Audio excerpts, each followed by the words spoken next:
Let's talk to Paul Charles, the Chief Executive Officer at travel PR firm, the PC Agency. Paul, welcome. Heathrow imposing a daily cap of 100,000 departing passengers. Just put this into context for us, if you will. What does that mean in relation to the usual traffic of passengers through Heathrow on a normal day? This is an unprecedented step by Heathrow to have to actually tell airlines to stop selling tickets. It's not been seen before. And normally Heathrow Airport would be looking at 120 to 130,000 passengers a day. So what they're saying is they're unable to process more than 100,000 passengers a day, a fifth lower than normal. And that's because, of course, of staff shortages, not just at Heathrow itself, but primarily among the ground handlers, the companies that are charged with ensuring we as passengers get a pretty smooth process through check-in and security and baggage handling. So it's admittance by Heathrow that they really aren't going to find more people in the next few weeks. OK, and is this the last time we're going to be discussing this, or do you think that the problems at Heathrow, particularly in terms of the holiday season, could still take a further turn for the worse? I'm afraid it's going to be a very choppy summer period. We're just going into the peak now. The busiest day is due to be the 29th of July and the 30th of July out of Heathrow in terms of departures.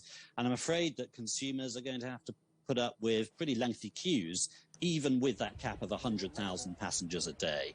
It's Heathrow saying they're at full stretch and they've had to hit the panic button. But it's still going to be a difficult summer. What is at the core of Heathrow Airport's problems, and how does Heathrow compare to other large travel hubs across the world? Heathrow is the worst performer in terms of cancellations for departures out of the UK, with London Gatwick a close second. But actually there are other airports around the world which are also doing pretty badly, especially Schiphol in Amsterdam, which has had a pretty horrendous few weeks trying to process passengers. You can also look at Dublin, which has had ongoing issues, Cologne Airport in Germany, and many others across Europe.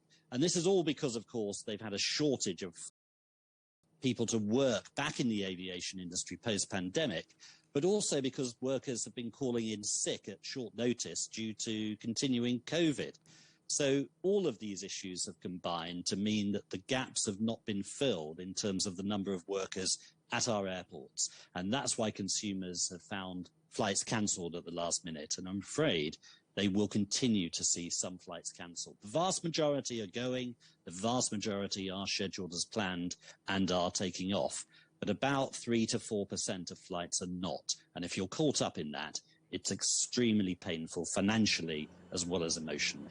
OK, if you're planning your summer holiday, this is pretty depressing listening, frankly. What are the best ways for holidaymakers to safeguard this summer from a collapse of travelling plans? Yes, it's extremely frustrating for consumers. The first thing, of course, is to do nothing at the moment if you have something pre-booked. The chances are your flight will take off as normal, but you should check in at the airport 2.5 to 3 hours before your flight. It's important also to say that the vast majority of flights being cancelled are actually short haul and not long haul. So if you're on a long flight, your chances are much greater of getting away on time this summer. I think the other thing is to look at seeing if you are booking for this peak period and you haven't booked yet, then try to book a flight that is early in the morning, perhaps 7 a.m., 8 a.m., because those flights are going out pretty well as scheduled and you've got more chance of taking off than later in the day.